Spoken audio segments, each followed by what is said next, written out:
Halo viewers, balik lagi sama gue Rifki Hadian. Dan kali ini gue ditemenin sama teman gue. Dia teman kerja gue di Inten, namanya siapa? Namanya Ihsan. Oke, jadi gue kasih tau dulu ya. Gue itu lagi di kosannya Ihsan karena tadi abis rapat bidang studi di Inten. Nah, pas pulang rapat gue banyak banget dapat pertanyaan mengenai pertanyaan-pertanyaan selama ngerjain SIMAK. Oke, so gue bakal jawab dari perspektif gue dan Ihsan. Ini opini pribadi kita, jadi belum tentu sesuai dengan panitia SIMAK-nya. Benar. Cuman kita sesuaikan dengan alur yang logis lah, seperti apa jalannya. Jadi murni semuanya adalah dari pikiran kita, bukan berdasarkan dari panitia. Ya, ini opini dari pikiran kita. Oke, pertanyaan pertama nih. Tadi soal kemampuan dasarnya nggak keluar Kak, apakah itu otomatis nggak lulus atau enggak? Kalau menurut aku sih belum tentu nggak lulus karena dilihat dari total keseluruhan subtesnya. Jadi bagi kalian yang tadi kemampuan dasarnya nggak keluar, menurut aku tenang aja karena sistem itu akumulasi, nggak cuma dari kemampuan dasar aja. Kalau menurut lo gimana San? Jadi di situ kan ada penilaian masing-masing subtes ya. Ada yang kemampuan dasar, ada kemampuan akademik. Akademik itu kayak IPA atau IPS gitu kan. Jadi panitia sendiri punya penilaian sendiri. Ada penilaian tertentu. Jadi kalau kemampuan dasarnya nggak keluar, masih ada penilaian lain yang akan diakumulasi. Jadi buat kalian yang kemampuan dasarnya nggak keluar, jangan panik. Mereka ada penilaian tertentu buat kalian untuk menentukan kalian lulus atau enggak. Tapi kalau ngomong lulus atau enggak, kita kembalikan lagi ke panitia. Belum tentu kemampuan dasar kalian nggak keluar terus tiba-tiba nggak lulus, belum tentu itu. Jadi jangan panik aja. Cuman mungkin kadang-kadang kita sebagai anak-anak SMA pas udah tahu wah nggak nggak bisa dikerjain nih, tiba-tiba panik aja gitu. Kadang-kadang itu sih yang banyak sekali anak-anak yang baru berkompetensi ataupun apa, jadi kayak merasa wah panik nih, gimana nih, jangan-jangan nggak ada nilainya nih gitu. Jadi kita tekankan jangan panik. Tetap itu semua ada akumulasinya sendiri. Oke, pertanyaan kedua.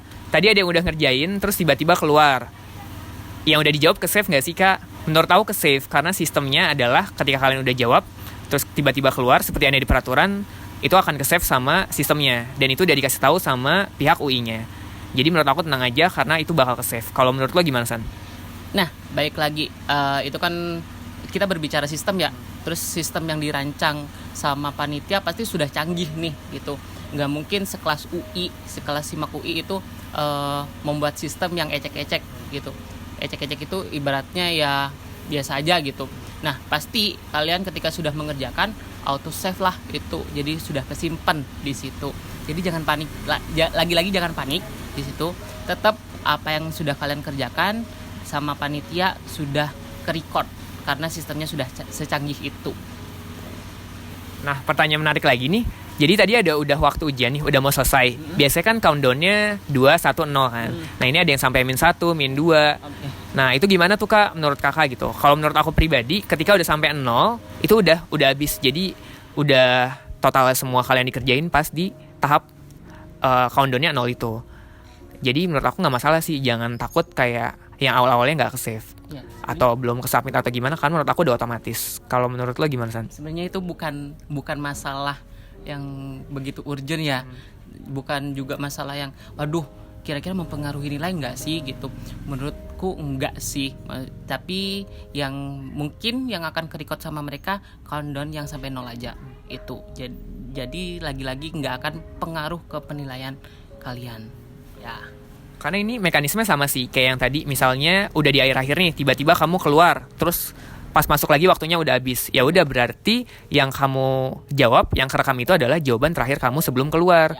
Ya, jadi walaupun countdown-nya udah sampai -1, -2, kamu belum submit, tenang aja karena menurut kita udah kerekam. Oke. Nah, ini ada pertanyaan yang menurut aku menarik ya, San ya. Dia waktu ngerjain subtes bahasa Inggris ternyata soalnya ke-translate ke bahasa Indonesia. Jadi soalnya jadi bahasa Indonesia. Dan dia baru sadar di 5 soal terakhir ternyata ditranslate lagi ke bahasa Inggris. Baru ditranslate lagi ke bahasa Inggris. Nah, menurut lo gimana nih, San, tentang hal ini gitu? Apakah ini menyalahi aturan atau nggak apa-apa atau jawabannya keramat atau gimana? Kalau menurutku dari sudut pandang gua sebagai kalian yang mau mengerjakan itu sah-sah aja sih menurutku, karena itu kan baik lagi ke sistem gitu. Jadi mereka, apa yang kalian hadapi itu tiba-tiba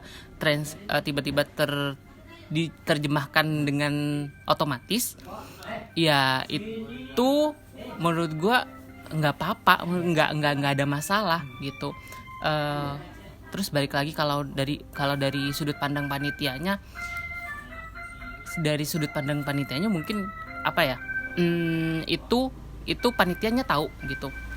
Mungkin ada beberapa panitia tahu ada sistem yang otomatis diterjemahkan gitu aja. Tapi karena begitu banyak ribuan seperti itu, tetap kayaknya panitia nggak akan terlalu mempermasalahkan itu deh. Gimana menurut lo? Oke, kalau menurut gue pribadi sih, ini kan sistem ya. Jadi harusnya ketika sistem itu dirancang, tidak menimbulkan hal-hal yang bisa seperti ini gitu. Jadi menurut gue pribadi, kalau sistem yang dirancang sampai bisa ke-translate ke bahasa Indonesia, berarti itu kesalahannya bukan di peserta sih menurut gue. Kesalahannya di panitia, itu pertama. Kedua pun, kalau emang kalian ngerasa, tapi kan jadi nggak murni ke bahasa Inggrisnya, jadi yang dites jadi kemampuan bahasa Indonesia dong, bukan bahasa Inggris. Ya udah, kalau menurut kalian kayak gitu, mungkin nanti 5 soal yang terakhir yang ditranslate ke bahasa Inggris, itulah yang dihitung gitu. Menurut aku, kalaupun win-win solution ya. Kalau emang yang di bahasa Indonesia nggak dipakai. Jadi menurut aku win-win solutionnya, kalau emang nggak kepake semua, bisa dipakai yang 5 soal yang tadi kamu translate ke bahasa Inggrisnya lagi. Dan tapi kalau dari sudut pandang aku pribadi, itu bukan kesalahan peserta sih, itu kesalahan panitia. Karena harusnya ketika sistemnya itu dibuat, udah bisa dilihat hal-hal apa aja yang mungkin terjadi sebelum mengerjakan soal-soalnya. Ya sih. Jadi sekali lagi, permasalahan kayak gitu kan intinya adalah itu permasalahan sistem. Terus kemudian berarti dari panitianya dong. Nah, kalian buat peserta jangan jangan panik, lagi-lagi jangan panik. Aduh, nilaiku kenapa nanti pengaruh nggak ya sama nilaiku? Menurut aku nggak usah panik kayak gitu. Itu. Oke. Nah, sama nih ada pertanyaan yang lumayan banyak juga. Jadi waktu dia ngerjain soalnya ternyata kameranya nggak on. Kan harusnya di peraturannya kamera harus on kan. Nah, ini nggak on. Nah, ini gimana nih Kak, selama pengerjaan yang tadi karena kameranya nggak on, apakah kehitung atau enggak? Kalau menurut aku pribadi, karena peraturannya kamera harus on, berarti menurut aku nggak kehitung. Ataupun kalau dihitung adalah ketika kalian udah nyalain kameranya lagi, karena semuanya kerekam kan. Jadi menurut aku nggak kehitung sih. Kalau menurut lo gimana? Iya, sama seperti pendapatmu. Jadi kan di peraturan udah ada nih. Jadi mereka menilainya ketika mereka melihat kita calon mahasiswanya atau peserta tes. Jadi kalau kameranya nggak on, ya otomatis itu belum masuk atau tidak masuk ke penilaiannya. Baru mungkin ketika on di pertengahan nih, baru kayaknya itu baru diakumulasi sebagai penilaian gitu. Oke. Nah, ini juga pertanyaan yang cukup menarik menurut gue. Jadi ada anak yang udah ngelihat soal matematika dasar, dia ngerasa soal susah banget sampai dia nggak ngisi soalnya gitu. Jadi kayak selama subtes itu, menit yang ada dia nggak ngisi sama sekali, dia kayak cuman bengong-bengong aja atau kayak pusing atau gimana-gimana. Terus itu udah pasti nggak lulus nggak sih Kak? Kalau menurut aku enggak sih, tetap diakumulasiin. Iya. Jadi kayak jangan panik kalau matematika dasar nggak keisi. Ada kok teman-teman aku yang matematikanya dasar nggak keisi, bahkan ada yang ngisi terus pasti cek salah minus tapi bisa lulus juga di UI. Jadi menurut aku tetap akumulasi. Kalau menurut lo? Tetap akumulasi lagi. Jadi kan masih ada subtes yang lain nih, ada penilaian subtes lain. Ada yang subtes yang di dasar, ada yang akademik. Jadi masih melihat penilaian di subtes-subtes itu. Nah, mungkin yang menjadi catatan adalah paniknya itu. Lagi-lagi kalian kalau menghadapi sesuatu itu jangan panik. Kalau jadinya panik kayak gitu kan akhirnya kasusnya seperti ini gitu. Jadi akhirnya bengong ataupun nggak mau ataupun malas mengerjakan ataupun aduh ngeblank nih. Itu akibat dari kalian panik. Jadi mungkin dari kita kalau menghadapi sesuatu yang di luar dugaan atau sesuatu yang baru, please jangan panik gitu. Karena panik itu mempengaruhi kalian. Nah, sama ini tadi ada statement sih, bukan pertanyaan.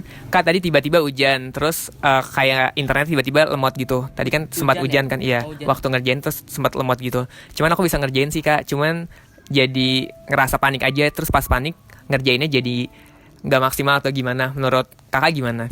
Ya menurut aku sih masih ada masalah-masalah lain yang terjadi gitu. Kayak teman-teman kita ada yang sampai nggak bisa ngelihat soalnya, terus kayak ada yang bisa nggak ngerjain. Tapi ketika kamu masih bisa ngerjain, walaupun panik, ya syukurin aja sih. Karena masih ada orang-orang yang nggak kayak kamu gitu, yang masih bisa ngerjain walaupun internetnya agak lemot ya. Dalam keadaan jadi menurut gue ya udah itu udah bagian kamu ngerjainnya seperti itu gitu. Maksudnya lagi-lagi kuncinya adalah jangan panik. Itu karena memang ada orang lain pun yang punya keadaan yang lebih parah dari kamu gitu. Kamu masih keadaan seperti itu gitu. Kita bukan mau ngebandingin kalian, tapi intinya di sini adalah please jangan panik dalam mengerjakan sesuatu. Itu aja sih, apapun keadaannya jangan panik dan bersyukur aja sih menurut aku. Bersyukur aja. Karena kayak kita masih bisa dikasih kesempatan untuk bisa ngerjainnya walaupun internetnya agak lemot. Oke, sama ini yang menarik juga nih menurut gue pribadi. Kan tadi si Makuinya kan nulis nomor di dada, jadi dia nulis nomor peserta di dada. Terus mereka kayak serasa Indonesian Idol gitu. Bahkan ada beberapa teman-teman yang nyanyi karena nggak bisa jawab soalnya. Oke, menurut lo gimana nih San tentang statement yang lucu ini?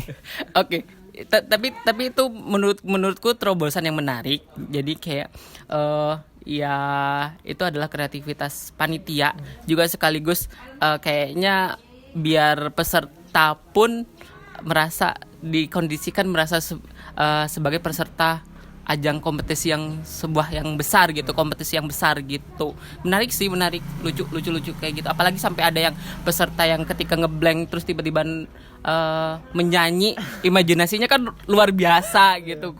Luar biasa kayak berasa Indonesian Idol ataupun kompetisi nyanyi yang lainnya. Lucu. Kalau aku ngerasanya gimana ya, walaupun kalian gak bisa ngerjain tapi kalian bisa buat itu enjoy gitu loh. Benar. Dan itu bisa mungkin mengurangi kepanikan kalian. Dan ketika ngerjain subtes yang lain jadi ngerasa lebih enjoy atau lebih fresh lah. Jadi menurut aku gak apa-apa selama kalian udah ngerjain, udah berusaha semaksimal mungkin. Sekarang tinggal tawakal dan berdoa aja sih. Benar, jangan lupa berdoa, tawakal dan berdoa, semua serahkan aja. Istilahnya kalau kasarnya adalah datang, kerjakan, serahkan aja kepada yang di atas. Oke. Bukan datang, kerjakan, lupakan gitu ya. Iya, itu terserah. Oke.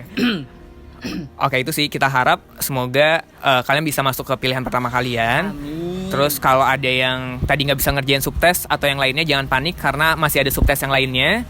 Terus kalau tadi ada yang ngerasa kendala nggak bisa ngerjain kemampuan dasarnya atau kemampuan soal-soal yang nggak keluar, menurut aku tetap berdoa aja karena kita nggak tahu faktor X apa yang bisa ngebuat kalian lulus gitu. Benar. Jadi istilahnya sekarang adalah usaha kalian adalah doa dan doa ya itu.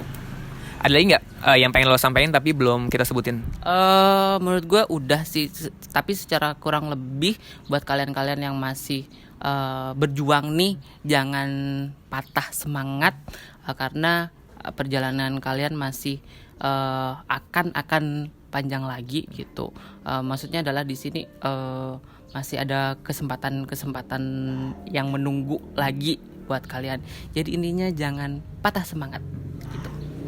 Kalau dari gue pribadi sih, mungkin kalian yang punya kendala sekarang itu akan diluluskan di SBMPTN gitu. Jadi menurut gue mungkin Tuhan udah punya rencana-rencana lain. Jadi menurut aku tinggal bersyukur aja sih sama apa yang udah tadi kita lakuin. Oke, mungkin cukup dari kita. Thank you banget nih teman-teman yang udah nanya. Dan kita harap teman-teman puas dengan jawaban kita yang tadi. Terus aku mau ngasih tahu kalau kalian mau kepo tentang Kak Ihsan, kalian bisa follow Instagramnya di bawah, di sini ya. Atau ada di link description box. Benar. Yang bisa kalian cari nanti. Thank you banget ya teman-teman yang udah nonton video ini. Hope you enjoyed dengan videonya. Dan sampai jumpa di video-video kita yang lainnya ya. Oke, see you next time guys. Bye.